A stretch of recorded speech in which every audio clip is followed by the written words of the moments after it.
السلام علیکم ناظرین، میں ہوں عبدالرشید مرزا صنعت و معیشت کے ساتھ۔ پاکستان میں ڈالر کی سٹیبلٹی نظر آئی، اس کے علاوہ سٹاک مارکیٹ 50,000 انڈیکس سے کراس کر گئی۔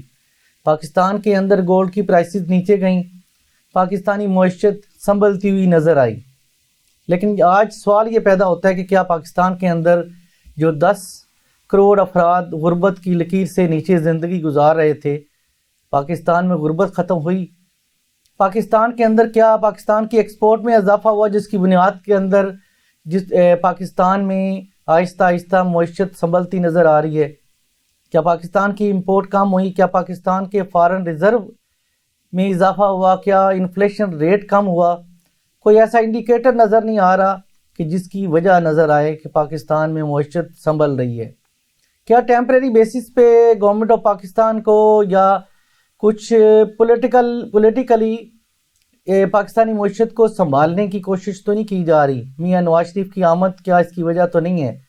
کیا ہماری موجودہ جو گورنمنٹ ہے جو 3 مہینے کے لیے آئی تھی، کیا پرماننٹ ان کے رہنے کا پروگرام تو نہیں ہے؟ معیشت اس لیے سنبھلتی ہوئی نہ نظر آ رہی ہو۔ اس موضوع پر آج ہم بحث کریں گے۔ ہمارے درمیان موجود ہیں ڈاکٹر قیس اسلم، جو پروفیسر آف اکنامکس ہیں، پاکستان کے معروف اکانومسٹ ہیں، اور اس کے ساتھ کراچی سے میں جوائن کیا ہے ڈاکٹر شاہدہ وزارت نے، جو پاکستان کی معروف اکانومسٹ ہیں۔ ان سے ہم بات کریں گے کہ پاکستانی معیشت کہاں کھڑی ہوئی ہے، فیوچر اس کا کیا ہوگا، ڈالر کا سٹینڈ کرے گا، فارن ریزرو انکریز کریں گے یا ڈیکریز ہو جائیں گے، پاکستان کے اندر غربت کی کیا حالت رہے گی، آئی ایم ایف ہمیں کس ڈگر پہ لے کے جائے گا۔ السلام علیکم ڈاکٹر صاحب۔ وعلیکم السلام۔ کیا حال ہے جناب، ٹھیک ہیں؟ First class. ڈاکٹر صاحب، پاکستانی معیشت کہاں آپ کو نظر آ رہی ہے؟ کچھ انڈیکیٹرز تو بہتر ہوتے ہوئے نظر آ رہے ہیں، کیا ٹیمپریری فیز ہے یا پرماننٹ اس میں امپرومنٹ کے چانسز موجود ہیں؟ دیکھیں، چانسز تو ہمیشہ موجود رہتے ہیں، مگر اس کے لیے کچھ لوازمات ہیں۔ پہلی بات تو یہ ہے کہ ہم نے پچھلی گورنمنٹس اور اس گورنمنٹ میں کوئی سسٹینیبل معاشی پالیسی نہیں دیکھی۔ اس گورنمنٹ نے مختلف طریقوں سے سختی کر کے ڈالر کو نیچے لائے ہیں، مگر ڈالر جو ہے اس کو کمایا جاتا ہے۔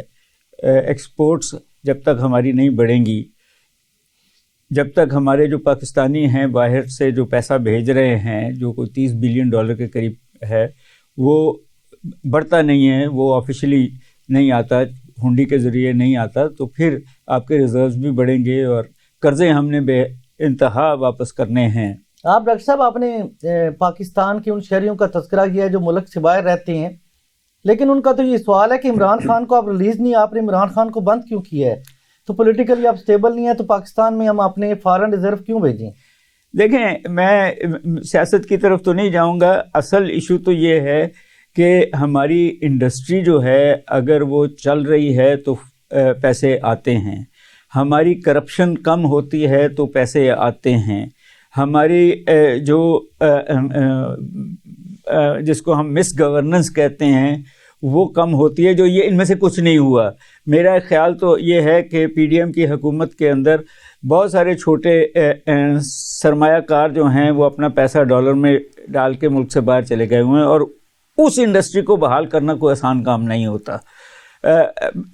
آپ کی بات صحیح ہے کہ جب تک الیکشن اگر جب ہوں گے تو پھر یہ نظر آئے گا، اور اگر وہ شفاف اور فیئر ہوئے تو پھر شاید پاکستانی جو باہر ہیں ان کو ٹرسٹ آ جائے اس ملک میں۔ اپنی فیملیز کو تو وہ پیسے بھیجتے رہتے ہیں، وہ تو جب بھی کرائسس آتا ہے وہ زیادہ پیسے بھیجتے ہیں، مگر جب ہم انویسٹمنٹ کی بات کرتے ہیں، آج بھی شاید کوئی پلان بنی ہے فورن انویسٹمنٹ لانے کی، مجھے نہیں پتہ وہ کتنی کا۔ اصل ایشو تو وہی رہے گا کہ آپ کے ملک کے اندر اگر انڈسٹری چلے گی، بے روزگاری ختم ہوگی، انفلیشن نیچے آئے گی، تو پھر جو ہے جن لوگوں کا آپ بات کر رہے ہیں غربت کی لکیر سے نیچے، میرا تو یہ خیال ہے کہ ان کے بارے میں تو سوچا ہی نہیں جاتا کہ وہ کیونکہ اپرچونٹیز جو ہیں وہ اسکل سے آتی ہیں، اپرچونٹی پروڈکٹیوٹی سے آتی ہیں، اپرچونٹیز امپلائمنٹ سے آتی ہیں۔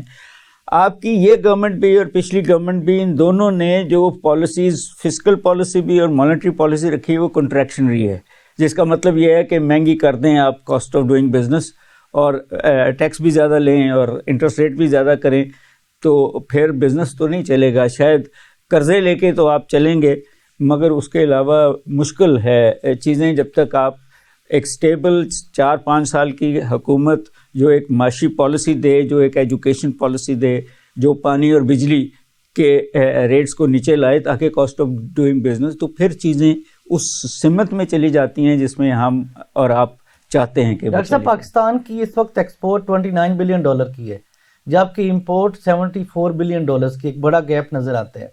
آپ نے کہا کہ پاکستان کی انڈسٹری گرو کرے گی تو ایکسپورٹ بڑھے گی, لیکن انڈسٹری کا عالم تو یہ ہے کہ پاکستان کی 50% ایکسپورٹ ٹیکسٹائل انڈسٹریز ہوتی ہے, اور ٹیکسٹائل انڈسٹری 50% سے زیادہ کو 1200 ایسے انڈسٹریل یونٹس ہیں جو بند پڑے ہوئے ہیں. اس میں ڈفرینٹ ویریبلز ہیں. ایک element energy sector, energy prices کا انکریز ہونا بھی ہے, اور اسی طرح انفلیشن بھی ایک ایلیمنٹ ہے, اور انٹرسٹ ریٹ کی آپ نے بات کی کہ 22% پالیسی ریٹ ہے, اس میں ایک بڑا فیکٹر انڈسٹری کے بند ہونے کا ایک ہائی انٹرسٹ ریٹ ہے. تو اس سے کیسے نکلیں گے ہم؟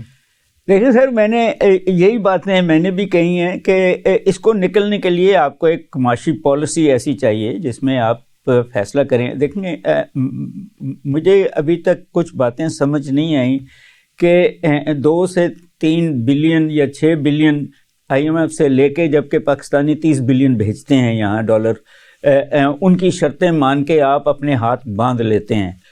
کئی شرطیں بہت اچھی ہیں کہ غربت کو دور کرو اور غریب آدمی کو کم اس پہ دو بجلی, مگر وہ حکومتیں مان نہیں رہیں. وہ ابھی بھی اپنے اہلکاروں کو مفت بجلی, مفت گاڑی, مفت گھر دیتے ہیں. تو میں اگری کرتا ہوں کہ جب انڈسٹری بند ہو جائے اور وہ بھی ٹیکسٹائل کی, تو اس کو ریوائیو کرنا کوئی آسان کام نہیں ہے. اس کے لیے بڑا سیریس چاہیے. اب آپ دیکھیں کہ اس حکومت نے فیصلہ کیا اور PDM کی حکومت کے ساتھ مل کے کہ آپ نے اپنے ایئرپورٹس اور اپنے پورٹس کو گروی رکھنا ہے, آپ نے اپنی معدنیات کو بیچنا ہے. یہ طریقے نہیں ہیں. طریقے یہ ہیں کہ آپ ان سے ویلیو ایڈ کریں, آپ ان کو ان سیکٹرز کو جس میں وہ بھی ہے, ٹورزم بھی ہے, ٹرانسپورٹ بھی ہے, بجلی بھی ہے, پانی بھی ہے, ایگریکلچر بھی ہے, جس کو آپ انٹرنیشنل لیول پہ لے کے جائیں. تو میں نے بار بار آپ سے کہا کہ یہ ابھی تک مجھے ساری پالیسی سسٹینیبل نہیں نظر آئیں. شاید ایک خاص طبقہ ہے جس کو ہم ایلیٹ کیپچر کہتے ہیں, جس کے لیے پالیسی بن گئی, جس کے لیے ہم سمجھتے ہیں کہ وہ انویسٹمنٹ بھی کریں گے, وہ لارج انڈسٹری کو بھی چلائیں گے. مگر ہم نے دیکھا ہے کہ جب آپ بجلی پہ وہی لوگ چوری کرتے تھے, وہی لوگ جو ہیں اسمگلنگ کرتے ہیں, وہی لوگ جو مافیا بنے ہوئے ہیں, تو جب آپ کریک ڈاؤن کریں گے تو ایک 10-20 سال کی پالیسی آنی پڑے گی جس میں آپ اپرچونٹیز بھی دیں گے, اسکل انہانسمنٹ بھی دیں گے, اور کوریڈورز دیں گے جس کے اندر انویسٹمنٹ ہو سکے, تو پھر آپ سسٹینیبل ہو جائیں گے. پاکستان کے اندر پاکستان کی معیشت جو ڈیفالٹ ایک وقت تھا, ابھی سٹل پوزیشن یہ ہے کہ ڈیفالٹ کی طرف جا رہی ہے, آوازیں آنی شروع ہو گئیں. اور ایک پوائنٹ آف ویو یہ تھا کہ جو مغرب ہے جہاں پہ ہماری ایکسپورٹس ہوتی ہیں, جن کی طرف سے ہمیں فائنینسنگ ملتی ہے, ہم ان کی پالیسی سے اتفاق نہیں کر رہے. دوسرے لفظوں میں ہم IMF اور امریکہ اور اس طرح یورپ کی پالیسی سے یا ان کے کہے ہوئے ایجنڈے کے مطابق عمل نہیں کر رہے. انہوں نے ہمارے اوپر ایک کڑا وقت لانے کی کوشش کی. اب وہ تو آہستہ آہستہ ہم اس فیز سے نکل رہے ہیں. اسٹاک مارکیٹ کے اندر انویسٹمنٹ آئی ہے.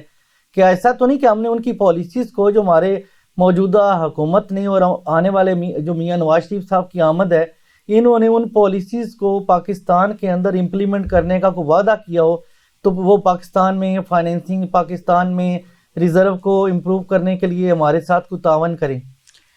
دیکھیں, آپ نے جو بات کی وہ بڑی امپورٹنٹ ہے اس لیول میں. میرا خیال ہے کہ انہوں نے معاشی طور پہ تو ہم نے ان سے کوئی وعدے اس طریقے سے نہیں کیے ہوئے. سیاسی طور پہ شاید ہو, کیونکہ ہم ایک اسٹریٹجک پوزیشن میں ہیں. China, India, Iran, golf, central Asia کے درمیان, روس کے درمیان بیٹھے ہیں. تو یہ بات تو صحیح ہے کہ اس سارے کے سیناریو کے اندر امریکہ اور اس کے اتحادی جو ہیں وہ ہم سے ایک ایسی سیاسی پالیسی چاہتے ہیں کہ جو ہم چین کے بہت قریب نہ چلے جائیں اور ایران کے بہت قریب نہ چلے جائیں. اب یہ چیزیں ہم کر نہیں سکتے. ہماری کوئی ریلیجس مجبوری بھی ہے, ہماری اسٹریٹجک مجبوری بھی ہے کہ ہم چین کے ساتھ بھی دوستی کریں, ایران کے ساتھ بھی دوستی کریں. فلسطین کے پرابلم پہ ہمارا بڑا پکا سٹینڈ ہے ان دی کانٹیکسٹ. تو ہم ایک ایسی سچویشن میں, ہمارے حکمران ایک ایسی سچویشن میں چلے گئے ہوئے ہیں کہ وہ نہ مغرب کے بغیر چل سکتے ہیں اور نہ ان کے ساتھ چل سکتے ہیں. تو ان کو فیصلے کرنے پڑیں گے. اب آپ نے جو ہنٹ کیا ہے وہ بڑا انٹرسٹنگ ہے. میرا یہ خیال ہے کہ یہ وعدے عمران خان صاحب نے کیے تھے کہ فورن انویسٹمنٹ اور کارپوریٹ سیکٹر جو ہے انٹرنیشنل اس کو یہاں لائے ہیں, اور وہ وعدے پورے نہیں کر سکے. یہ گورنمنٹ یا پی ڈی ایم کی گورنمنٹ, انہوں نے کوشش کی ہے کہ اپنی جو مدنیات ہیں وہ جو بنائی ہے ایک انویسٹمنٹ بورڈ, اس سے ان لوگوں کو مدنیات, مگر مجھے یہ بھی نظر آیا ہے کہ نواز شریف جیسے لوگ جو ہیں جو اس ملک سے بہت سارا پیسہ لے کے گئے ہیں, فورن کمپنیاں بنائی ہیں, اس پیسے سے وہی خریدنا چاہتے ہیں یہاں کی مدنیات اینڈ سچ فورتھ. یہ ساری پالیسیز غلط ہیں. ہمیں بڑی سیریسلی میں نے بات کی کہ اپنے بچوں کو انٹرنیشنل لیول کی ایجوکیشن دینی پڑے گی, ہمیں اپنی انڈیجنس ریسورسز سے بجلی پیدا کرنی پڑے گی. ہم فیصلہ کرنا پڑے گا کہ ہم نے اکانومی کو اوپن کرنا ہے یا اور کمپٹیشن کرانا ہے, یا اکانومی کو ایران کی طرح کلوز کر کے ہم نے کوئی ترقی کرنی ہے. ان دونوں میں سے ہم دونوں کام نہیں کر سکتے. ہم نہیں کر سکتے کہ جی ہم ان سے وعدے بھی کریں اور پھر وعدے پورے بھی نہ کریں, اور پھر یہ ڈیفالٹ تو ہم جب قرضوں پہ ایک ملک چل رہا ہے پچھلے 50 سال سے, تو ڈیفالٹ تو ہمیشہ اس کو آئے گا جب تک وہ ایسی چیزیں نہیں پیدا کرے گا. دیکھیں, ایک طرف لوگ بے روزگار ہو رہے ہیں, ایک طرف لوگوں کی آمدنیاں کم ہو رہی ہیں, دوسری طرف آپ ان سے ٹیکس زیادہ لے کے ان کے قرضے واپس کرنے کی کوشش کر رہے ہیں. تو ملک میں وہ پیسہ بچے گا کیسے جو ری انویسٹ ہو؟ ڈاکٹر صاحب ایک مشورہ دیجیے گا. جو پاکستانی عوام چاہتی ہے کہ پاکستان میں 60% لوگ وہ ہیں جو 30 سال سے کم عمر کے ہیں, جی. اور یہ لکیلی ہم دنیا کے ان 5 ممالک میں شامل ہیں کہ جہاں یوتھ زیادہ ہے. اور پاکستان میں ایگریکلچر سیکٹر کے اندر اگر آپ دیکھیں تو 80s کے اندر پاکستان ایکسپورٹ کرتا تھا. آج آپ کو گندم بھی امپورٹ کرنی پڑ رہی ہے, جہاں پہ آپ فارن ریزرو خرچ کرتے ہیں, اپنے آئلز, اپنے سویا بین, آپ یہ ساری آپ امپورٹ کرتے ہیں. ان نوجوانوں کی یوٹیلائزیشن آپ کیوں نہیں اچھے انداز میں کر پا رہے؟ سر دیکھیں, اگین یہ میرا خیال ہے, لوگ شاید میرے سے اگری نہ کریں, کہ ایک بڑی سوچی سمجھی ہمارے جو امیر طبقات ہیں اور حکومت کے اہلکار ہیں جو امیر ہیں, ان کی ایک چال ہے کہ اس ملک کے جو 80% لوگ ہیں ان کو اپرچونٹیز ہی نہ دو. ان کی زمین بھی ملک ریاض جیسے لوگ جو ہیں سستی خرید کے اس پہ ہاؤسنگ سوسائٹیز بنا لیں. آپ دیکھیں ایگریکلچر کا ستیہ ناش کر دیا آپ نے ہاؤسنگ سوسائٹیز بنا کے, اور وہ ہاؤسنگ سوسائٹیز اب اس پیسے پہ ہیں جس میں آپ اور میں آنیسٹلی نہیں خرید سکتے ان کو. ایک چیز بتائیے گا کہ انٹرسٹ اور ڈیٹ کے ساتھ کیا ملک ترقی کر سکتے ہیں؟ نہیں. تو پھر اس کا دیکھیں, ورلڈ بینک کا جو ڈیٹ ہے, اگر وہ ایسے اداروں پہ لگتا ہے جہاں سے انکم جنریٹ ہوتی ہے تو پھر تو کوئی وہ ڈیٹ تکلیف نہیں دیتا. مگر ہم جو ڈیٹ لیتے ہیں IMF سے وہ قرضہ واپس کرنے کے لیے لیتے ہیں. وہ ٹپیکل ڈیٹ جو ٹریپ ہے اس کے اندر ہیں, اس میں ہم نیچے کو ہی جائیں گے. اب آپ دیکھیں کہ 2021-22 کو 6% گروتھ تھی اور اب وہ 0.3 پہ ہے. IMF کہہ رہی ہے کہ اگر ان کی باتیں مان لیں تو یہ کہیں 2.5% پہ چلی جائے گی. وہ یہ گروتھ جو ہے, اب جو لارج اسکیل انڈسٹری ہے وہ مشینیں امپورٹ کر کے, آٹومیٹک مشینیں امپورٹ کر کے اپنی پیداوار بڑھانا چاہتے ہیں. ہمارے ملک میں جیسا آپ ہی نے کہا کہ 30% 18 سال سے نیچے ہیں بچے, 30% 18 اور 30 سال کے درمیان ہیں. یہ 60% لوگوں کو امپلائمنٹ چاہیے, سکلز چاہیے. ہم نے, ہو سکتا ہے کہ نواز شریف یہ کے جو پرانے پروجیکٹس ہیں کہ سڑکیں بنا دیں, اور مگر ہمیں سڑکیں صرف نہیں چاہیے, ہمیں پانی کے ڈیمز چاہیے, ہمیں بجلی بنانے ہمیں پانی کے ڈیمز چاہیے. ہمارے ساتھ موجود ہے ڈاکٹر شاہدہ وزارت کراچی سے. میں ان سے گزارش کروں گا کہ پاکستانی معیشت اب کہاں پہ کھڑی ہے, ڈالر سٹیبل ہو رہا ہے کیا, پاکستانی معیشت کے اندر گولڈ کی پرائسز نیچے ہوئی ہیں, اور پاکستان کے اندر ہمارے ریزرو بڑھ رہے ہیں. آگے آپ کیا دیکھ رہی ہیں پاکستانی معیشت کو؟ دیکھیے، جب تک ہم آئی ایم ایف کے پروگرام میں ہیں، جب تک کوئی بہتری ممکن نہیں ہے. آپ دیکھیے کہ جب بھی پاکستان آئی ایم ایف کے پروگرامز میں گیا ہے، پاکستان کا ریٹ آف گروتھ بالکل بہت ہی کم ہو گیا ہے، پیتھیٹک ہو گیا ہے. بڑے پیمانے پہ صنعتیں بند ہوئی ہیں، بے روزگاری بہت، لاکھوں لوگ بے روزگار ہو گئے ہیں، غربت کی شرح بہت بڑھ گئی ہے، آمدنی کی تقسیم بہت ناہموار ہو گئی ہے. اور آپ دیکھیے اس کی وجہ سے پھر اور سارے مسائل، غربت جب بڑھتی ہے تو غربت کے مسائل شروع ہو جاتے ہیں، لوگ خودکشیاں کرتے ہیں، چوریاں، ڈاکے، یہ سب شروع ہو جاتے ہیں. تو میں سمجھتی ہوں کہ کوئی بھی بہتری ممکن نہیں ہے جب تک ہم آئی ایم ایف کے پروگرام سے چھٹکارا حاصل نہیں کر لیتے. اور میں یہ کہنا چاہوں گی کہ مجھے سمجھ میں نہیں آ رہا کہ ہم کیوں نہیں چھٹکارا حاصل کر لیتے، کیونکہ ہمارے پاس آئی ایم ایف سے بہت بہتر اسٹریٹجیز موجود ہیں. میں نے بارہا کہا ہے کہ میرے پاس خود ایسی اسٹریٹجیز ہیں، ماڈلز ہیں جو ہم آئی ایم ایف سے کہیں زیادہ بہتر طریقے سے اپنی معیشت کو چلا سکتے ہیں. ہم باقاعدہ ریفارمز لا سکتے ہیں. یہ جو آئی ایم ایف کر رہی ہے یہ ریفارمز نہیں ہیں، یہ تو پاکستان کو میلٹ ڈاؤن کی طرف لے جا رہے ہیں. تو اس کو آپ ریفارم نہیں کہیں گے. تو میں یہ کہنا چاہتی ہوں کہ میری حکومت کو یہی مشورہ ہے کہ اگر آپ واقعی چاہتے ہیں پاکستان کے لوگوں کے لیے کچھ کرنا، تو آپ کو آئی ایم ایف کو خیر بات کہنا ہوگا، اور پھر ہمیں اپنی معیشت کو استوار کرنا ہوگا. ہمیں اپنے یہ جو پالیسیز ہیں ان کو صحیح کرنا ہوگا. اپنے یہ جو ہمارا ایکسچینج ریٹ ہے جو انہوں نے اتنا زیادہ ایسا کر دیا ہے، فری فلوٹ، اس کو ختم کرنا ہوگا. ہمیں فری فلوٹ کی بالکل بھی ضرورت نہیں ہے. فری فلوٹ نے اس ملک کے بالکل تباہی کی طرف لے گیا ہے. اور آپ دیکھیے کہ ہمیں لینڈنگ ریٹ کو کم کرنا ہوگا. لینڈنگ ریٹ پاکستان میں جیسا ہے 22%، اور وہ جو لینڈ کرتے ہیں وہ بڑھتے بڑھتے وہ 25% ہو جاتا ہے. اس 25% کے ریٹ پہ کوئی صنعت نہیں لگے گی، جو موجودہ صنعتیں ہیں وہ بھی ختم ہو جائیں گی. تو اس لیے بہت ضروری ہے کہ سب سے پہلے آپ آئی ایم ایف کو خیر بات کہیں، پھر آپ اپنے یہ سارے اکنامک ویریبلز کو صحیح کریں، ایکسچینج ریٹ کو صحیح کریں اور انٹرسٹ ریٹ کو صحیح کریں، تو پھر آپ کی معیشت جو ہے وہ چل پڑے گی. مگر جب تک آئی ایم ایف کے ساتھ ہیں، جب تک مجھے کوئی امید نظر نہیں آ رہی. ڈاکٹر صاحب یہ بتائیے گا کہ جو اکنامک ہٹ مین میں جان پرکن نے کہا تھا کہ آئی ایم ایف اور ورلڈ بینک سی آئی اے کے ساتھ ملک مل کے مختلف جو ممالک ہوتے ہیں ان کی پالیسیز پہ ایفیکٹ ہوتی ہیں، کہ یہ بات ٹھیک ہے؟ جی بالکل بالکل صحیح کہی ہے. جان پرکنز تو خود ان اداروں کے لیے، ورلڈ بینک وغیرہ کے لیے کام کرتے تھے، اور انہوں نے خود اپنی تجربوں سے بتایا کہ یہ اکنامک ہٹ مین ہیں اور یہ اسی لیے لائے جاتے ہیں کہ یہ آ کے معیشتوں کو تباہ کرتے ہیں. اب آپ دیکھیے کہ رضا باقر صاحب جو تھے وہ پہلے ایجپٹ میں تعینات تھے، اور وہاں ایجپٹ کی اکانومی کو بالکل انہوں نے تباہ کر دیا، اور اس کے بعد یہاں پاکستان میں لائے گئے. انہوں نے پاکستان کا یہ فری فلوٹ کیا. آپ دیکھیے کہ کسی کو بھی اس حالت میں جو پاکستان کی معیشت کر دی ہے کہ بالکل آپ فری مارکیٹ وہ پہ کریں. فری مارکیٹ آپ کے مسئلے حل نہیں کرے گی. آپ کو مارکیٹ میں انٹروین کرنا ہوگا، اور آپ مارکیٹ میں انٹروین صرف جب کر سکتے ہیں جب آئی ایم ایف کو آپ خیر بات کہہ دیں.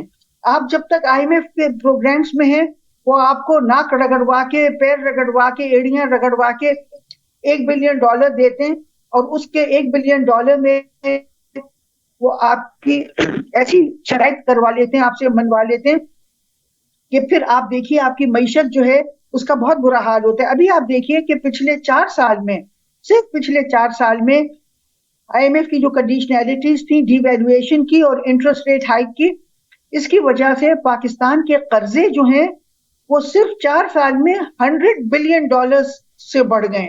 آپ دیکھیے کہ ملک کے اوپر اتنا بڑا بوجھ ڈالا جا رہا ہے کہ وہ اپنی ایسی شرائط منوا لیتے ہیں جن کی وجہ سے ہمارے قرضے جو ہیں وہ صرف 4 سال میں $100 بلین بڑھ گئے. تو آپ دیکھیے کہ وہ ملک کو ایک بالکل میلٹ ڈاؤن کی طرف لے جا رہے ہیں. مگر ہم لوگ جو ہیں یا تو ہمارے ماہر معاشیات جو ان سے ڈیل کرتے ہیں یا تو ان کو اکنامکس آتی نہیں ہے، اور یا ان کی کچھ اپنی مصلحتیں ہیں، وہ ان کے تنخواہ لیتے ہیں، وہیں سے پینشنز ان کی آتی ہیں. تو ان کے لیے بہتر یہی ہے کہ خاموش بیٹھے رہیں اور تماشا دیکھتے رہیں. اچھا پلیز ایک چیز اور بتائیے گا کہ ہم آئی ایم ایف سے $1 بلین کے لینے کے لیے پاکستان کے اندر انفلیشن ریٹ کو، انرجی پرائسز کو، آئل پرائسز کو کہاں سے کہاں لے گئے، اور جبکہ اگر آپ صرف سافٹ ویئر ٹیکنالوجی کے اندر تھوڑی سی امپرومنٹ کریں تو آپ کا ابھی $2 سے $3 بلین سافٹ ویئر انڈسٹری سے آتا ہے، تو وہ $3 سے $10 بلین پہ آسانی سے ایک سال کے اندر جا سکتا ہے. تو آپ ان چیزوں پہ کیوں نہیں اپنا انپوٹ دیتے کہ آئی ایم ایف کے $1 بلین کے علاوہ کئی $1 بلین آ سکتے ہیں، تو ہم اس کی آئی ایم ایف کی وجہ سے اپنی ساری پالیسیز کو، پاکستان کی معیشت کو تباہ کرتے ہیں. بالکل صحیح کہہ رہے ہیں. آپ دیکھیے کہ $1 بلین آتے ہیں، مگر ریونیو سائڈ پہ بہت تھوڑا سا اماؤنٹ آتا ہے، اور بہت کڑی شرائط کے بعد. اور پھر جو آتے ہیں جب یہ پیسے، تو حکومتیں ان کو ایسے فراخ دلی سے استعمال کرتی ہیں. آپ یہی دیکھیے کہ پچھلے جو گورنر تھے اسٹیٹ بینک کے باقر رضا، انہوں نے پاکستان کے $3 بلین بانٹ دیے یوں کہ لوگوں کو، کہ ان کو دولت مند لوگوں کو دے دیے، اور ان کے وہ نام بھی نہیں بتا رہے ہیں، اور وہ انہوں نے رائٹ آف کر دیے 3 بلین. تو یہ لاتے اتنے مشکل سے ہیں تھوڑے سے، اور پاکستان کے ان کو اتنا امپاور کر دیا جاتا ہے، اتنی ان کے پاس پاور ہے کہ انہوں نے $3 بلین یوں اڑا دیے اور کہا کہ لوگوں کو بانٹ دیے، پاکستان کے لوگوں کو، اور ان لوگوں کے وہ نام بھی نہیں بتا رہے ہیں. تو میں یہ کہنا چاہ رہی ہوں کہ لانے کا تھوڑے سے جو اماؤنٹ لاتے بھی ہیں اس سے بہت زیادہ یہ اڑا دیتے ہیں، کیونکہ یہ سب ان کا جو وہ ہے مقصد ہے، وہ پاکستان کو بہت تیزی سے یہ اکنامک کولیپس کی طرف لے جا رہے ہیں. اور اس لیے یہ بڑے پیمانے پہ آپ دیکھیے گورنمنٹ کو بھی اور ہٹ مین کو بھی یہ لاتے بہت کم پیسے ہیں اور بہت کڑی شرائط کے بعد، مگر آپ دیکھیے کتنا اڑاتے کتنا ہے کہ اپنی لائف سٹائلز پہ باہر جا کے رہتے ہیں تو سب سے مہنگے ہوٹلز میں، پھر لوگوں کو بانٹ دیتے ہیں اور کہتے ہیں کہ ان کو اسٹیٹ بینک کے گورنر کو اختیار حاصل ہے کہ وہ نہ بتائیں کہ کس کو انہوں نے پیسے دیے ہیں. تو بڑی مایوسی ہوتی ہے کہ ہم نے ایسے لوگ مسلط کر لیے ہیں اپنے اوپر جو پاکستان کی معیشت کو تباہ کر رہے ہیں. ڈاکٹر شاہدہ وزارت صاحب سے ہم بات کریں گے، ان سے پوچھیں گے کہ پاکستانی معیشت کس طرح بہتر ہو سکتی ہے اور آگے ہمیں کون سی پالیسیز لے کے چلنی ہوں گی کہ جس کی بنیاد پہ آہستہ آہستہ پاکستان اپنے پاؤں پہ کھڑا ہو جائے. دیکھیے میں نے پچھلے سال دسمبر میں ایک کتاب شائع کی تھی، اس کا نام ہے، عنوان ہے alternative to the I M F, اور اس میں نے بہت تفصیل سے ماڈل بتایا ہے کہ آئی ایم ایف کے پاس جانے کے بجائے ہمیں کیا پالیسیاں اختیار کرنی چاہیے. اس میں نے شارٹ ٹرم، میڈیم ٹرم اور لانگ ٹرم میجرز دیے ہیں. شارٹ ٹرم میں تو یہی ہے کہ آپ یہ جو تعیشات ہیں، یہ جو امپورٹ کر رہے ہیں، ان کو امپورٹ کرنا بند کر دیں، اور آپ یہ کریں کہ جیسے آئی ایم ایف کی اسٹریٹجی میں یہ ہے کہ سارا زور ہے ایکسپورٹس پہ کہ آپ ایکسپورٹس بڑھائیں، اور اس کے لیے وہ کہتے ہیں کہ آپ ڈی ویلیو کریں، اور ڈی ویلیویشن کرنے سے ہماری ایکسپورٹس اب تک بڑھی نہیں ہے. ہم نے اس پہ ریسرچ کی ہے، ہم نے دیکھا ہے کیا ڈی ویلیویشن سے ہماری ایکسپورٹس بڑھی ہیں اور بیلنس آف ٹریڈ بہتر ہوا ہے، مگر ہماری ریسرچ کے فائنڈنگز یہ ہیں کہ کوئی بھی ہماری ایکسپورٹس نہیں بڑھی ڈی ویلیویشن کی وجہ سے، اور نہ اس سے ہمارے بیلنس آف ٹریڈ پہ کوئی مثبت اثرات پڑے. پھر میں نے اس پہ یہ سجیسٹ کیا ہے کہ بہت سی چیزیں ہیں جو ہم بارٹر ٹریڈ پہ کر سکتے ہیں. مثال کے طور پہ ہمیں ایران نے بھی، روس نے بھی، اور بہت سے ملکوں نے، ملیشیا نے ہمیں آفر کیے ہیں اپنے جو ہماری بہت ضروری چیزیں ہیں ان کو انہوں نے آفر کیا ہے کہ یا تو وہ ہم ان کو بارٹر پہ لے لیں اور یا ٹریڈ لوکل کرنسی پہ کر لیں. اب آپ دیکھیے کہ چائنا نے بہت بڑا اماؤنٹ ابھی وہ کیا ہے تیل کا امپورٹ، اور وہ سب لوکل کرنسی میں چائنیز ین میں اس میں ادائیگی کر رہے ہیں. اسی طرح روس نے ہمیں یہ وہ دے دیے اجازت کہ ہم ریجنل کرنسیز میں چائنیز ین میں پیمنٹ کر سکتے ہیں. تو اس میں نے بہت سی چیزوں کو نشاندہی کی ہے، پیٹرول ہے، تیل ہے اور گیس ہے اور اس قسم کی چیزیں ہیں جو ہم ملکوں سے لے سکتے ہیں، روس سے لے سکتے ہیں، اور ہمیں اس کے لیے ڈالرز کی ضرورت نہیں ہے. اور اس کے علاوہ میں نے یہ بھی سجیسٹ کیا ہے کہ ہم کرنسی سواپس کریں، اور ہم نے شاید شروعات بھی کر دی ہے. اب تو میں نے یہ بہت سال پہلے یہ مشورہ دیا تھا، اور اب اس کی شروعات بھی ہو چکی ہے، مگر اس کو مزید وسعت دینے کی ضرورت ہے. پھر میں نے یہ بھی بتایا ہے کہ دیکھیے ہماری جو ایکسپورٹس ہیں اس میں جو اس کو سستا کرنے کی ضرورت نہیں ہے، ایکسپورٹس کو کوالٹی بہتر کرنے کی ضرورت ہے. مثال کے طور پہ ہم کھانے پینے کی اشیاء جن ملکوں میں بھیجتے ہیں تو وہ اس کو ٹیسٹ کرتے ہیں، اور اس میں کئی جگہ انہوں نے دیکھا ہے کہ اس میں جی ایم او کے عنصر ملے ہیں، اور وہ بہت سے ملکوں نے جی ایم او کو بین کر دیا ہے. تو جب بہت سے ہماری چیزیں روس گئی تھیں تو انہوں نے وہاں ٹیسٹ کیا تو انہوں نے پھر اس کا آرڈر نہیں دیا کیونکہ اس میں جی ایم او کے عنصر تھے. اسی طرح ہم یورپین یونین کو کھانے پینے کی اشیاء کرتے ہیں، اور انہوں نے بھی اس کو ٹیسٹ کیا، اور اس میں انہوں نے دیکھا کہ فوٹو سینیٹری سٹینڈرڈز وغیرہ نہیں لاگو تھے. تو اس لیے ہمیں اپنے کھانے پینے کی ایکسپورٹس کی ان کی کوالٹی کو بہتر کرنے کی ضرورت ہے. پھر ہمیں بہت سی نئی مارکیٹس کو ڈھونڈنے کی ضرورت ہے، اور ہمیں یہ میں نے بہت سے وہ دیے، اس کی وجہ سے میں نے دکھایا ہے کہ کس طرح ہم اپنی امپورٹ بل کو بہت کم کر سکتے ہیں.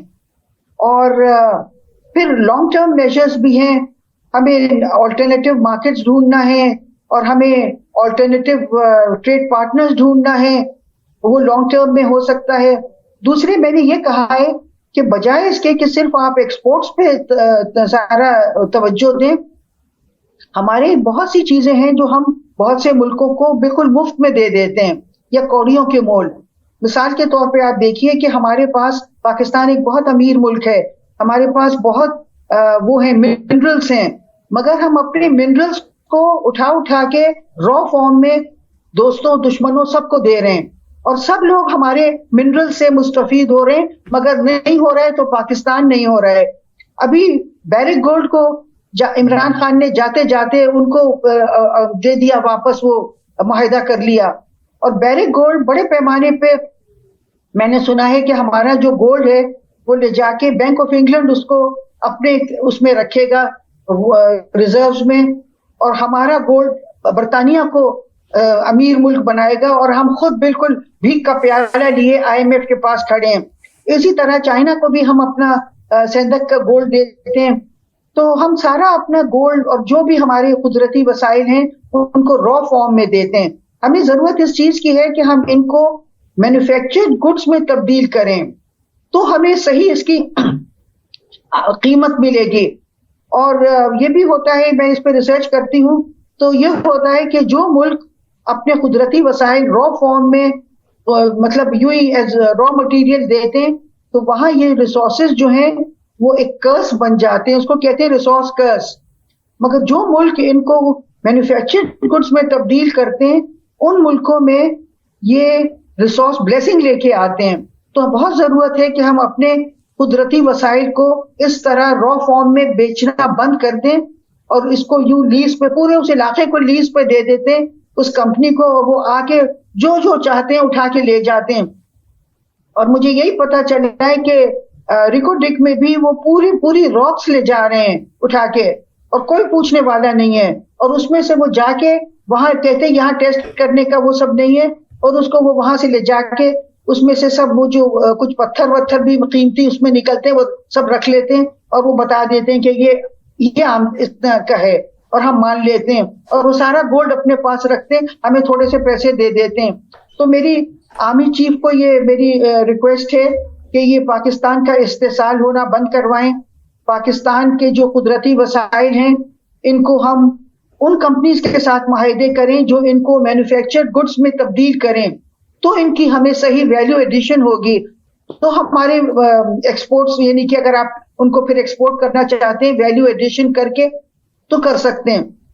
اور سب سے پہلے تو آپ ان کو ہوم مارکیٹ کے لیے کریں، کیونکہ وہ ہمارے ایسی چیزیں ہیں جو ضروری نہیں ہے کہ آپ سب کچھ ایکسپورٹ کر دیں، ہمیں ان کی یہاں بھی ضرورت ہے. ڈاکٹر صاحب یہ بتائیے گا کہ پاکستان کی معیشت میں تباہی میں ایک بہت بڑا کردار کرپشن کا ہے، جو ڈاکٹر قیس اسلم صاحب نے بھی بات کی. تو کیا آپ کس طرح کرپشن کو ختم ہوتے دیکھ سکتی ہیں، یا پاکستان اگر ترقی کرے گا تو کرپشن کے خاتمے پہ کرے گا، تو کرپشن کو کون ختم کرے گا پاکستانی معیشت کو بہتر کرنے کے لیے؟ دیکھیے یہ بھی کرپشن ہی ہے. جیسے جن چیزوں کی میں بات کر رہی ہوں، جیسے ہمارے جو قدرتی وسائل ہیں وہ اونے پونے ریٹس پہ دیے جا رہے ہیں، یہ بھی کرپشن ہے. ہم نے ایسے ماہر معاشیات وہ کر دیے ہیں جن کو پتہ یا تو نہیں ہے اور یا وہ اپنے فائدوں کے لیے کام کر رہے ہیں، وہ بھی کرپشن ہے. تو میں سمجھتی ہوں کہ کرپشن جو ہے وہی بنیادی مسئلہ ہے، اور اسی کی وجہ سے پاکستان کا یہ حشر ہو رہا ہے. میں اس میں قدرتی وسائل کے اس میں یہ مشورہ دینا چاہوں گی کہ ہماری جو گورنمنٹ یہ اگریمنٹس کرتی ہے وہ صرف گورنمنٹ نہیں کرے. دیکھیے ایک مشترکہ کاؤنسل بننی چاہیے، خاص طور پہ قدرتی وسائل کے حوالے سے. اس میں ایک بندہ گورنمنٹ کا ہو، ایک اس صوبے کا ہو جہاں یہ قدرتی وسائل پائے جاتے ہیں، ایک اس میں کوئی سول سوسائٹی کا بندہ ہو جو بہت ایماندار ہو، ایک اس میں کوئی اسٹیبلشمنٹ کا بندہ ہو، ایک اس میں کوئی جوڈیشری یا اس کا ہو، ایک کاؤنسل سی ہو، تاکہ جو گورنمنٹس سستے دام پہ یہ چیزیں دے دیتی ہیں تو ان پہ کوئی کاؤنٹر چیک ہونا چاہیے.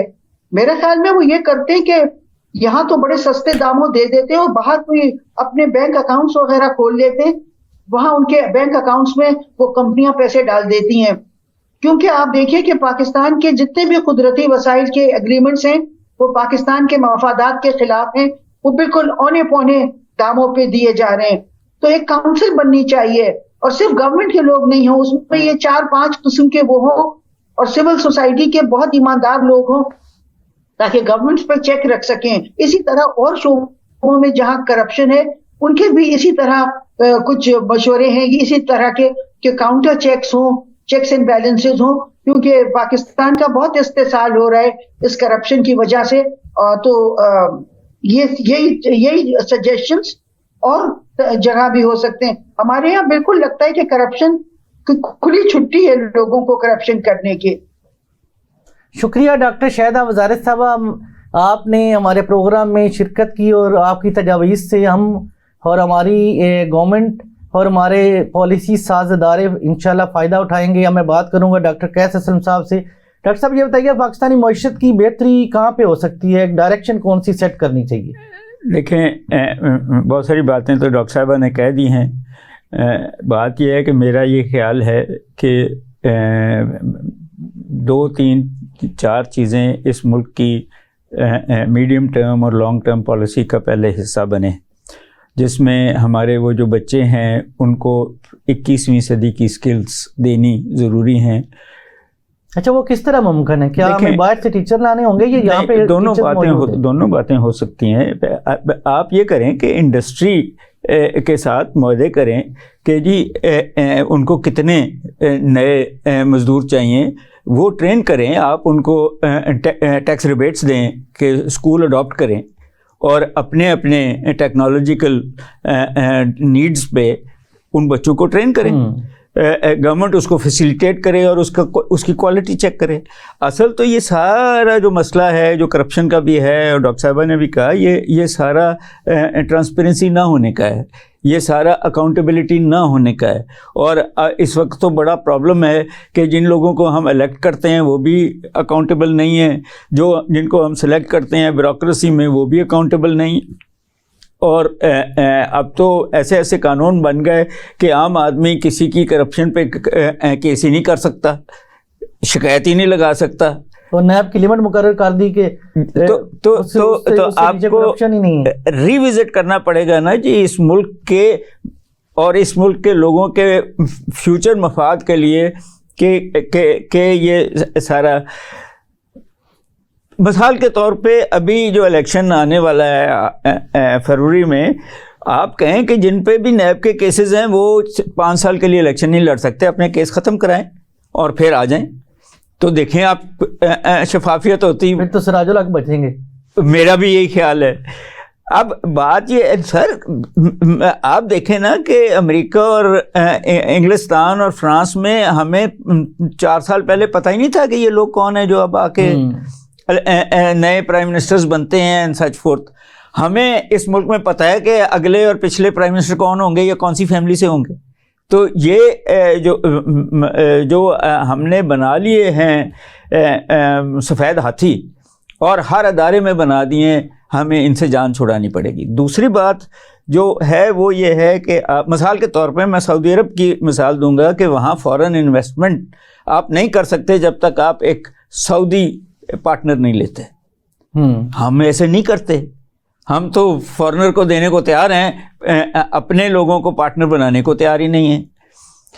اسی کے اندر آپ کے جو ادارے ہیں ان کا کام ہے کوالٹی کنٹرول کرنا، ان کا کام ہے انوائرمنٹل کنٹرول کرنا، ان کا کام ہے مزدور کو پروٹیکٹ کرنا، ان کو فعال کیجیے. لیکن ڈاکٹر صاحب ایشو یہ ہے کہ پاکستان کے کوئی 17 ادارے ایسے ہیں، کسی بھی فارن انویسٹر کو، لوکل انویسٹر کو انویسٹمنٹ کرنے کے لیے ان سے اپروول لینی پڑتی ہے. جی یہ کم کرنا پڑے گا نا. 17 ادارے وہ ہیں کہ جو کرپشن کرتے ہیں، جس کی بنیاد پہ انہیں لائسنس نہیں ملتے.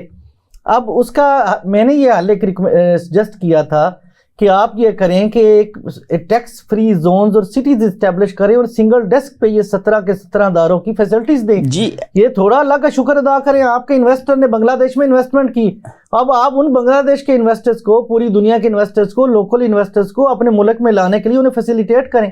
جی آئی ایگری، 100% ایگری کر رہا ہوں.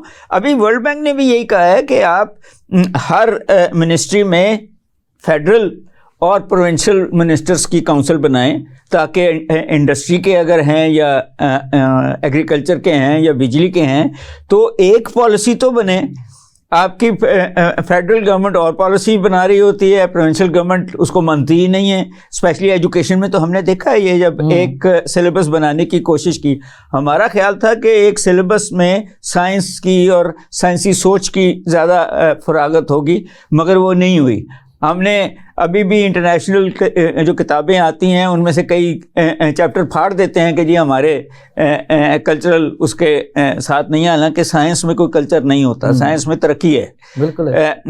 یا تو آپ اس کو ریفیوٹ کریں کہ جی یہ فارمولیشن غلط ہے تو آپ اس کو نکال دیں، اور اگر وہ فارمولیشن صحیح ہے تو پھر وہ آپ کے کلچر کے ساتھ چلے یا نہ چلے، وہ فارمولیشن آپ کو لینی پڑے گی. ڈاکٹر صاحب دنیا کے اندر جن ممالک نے ترقی کی وہاں پہ لیڈرشپ کا رول رہا ہے. مہاتیر محمد دیکھ لیں، ملیشیا نے بہرحال گروم کیا، ٹرکی کے اندر دیکھ لیں، ایون کہ یورپین اور امریکن کنٹریز میں اندر کئی ایسے وہاں پہ خطے ہیں کہ جہاں پہ لیڈرشپ کی وجہ سے، انڈیا دیکھ لیں، انڈیا کے اندر ان کی گروتھ کے اندر لیڈرشپ کا ایک بڑا رول ہے.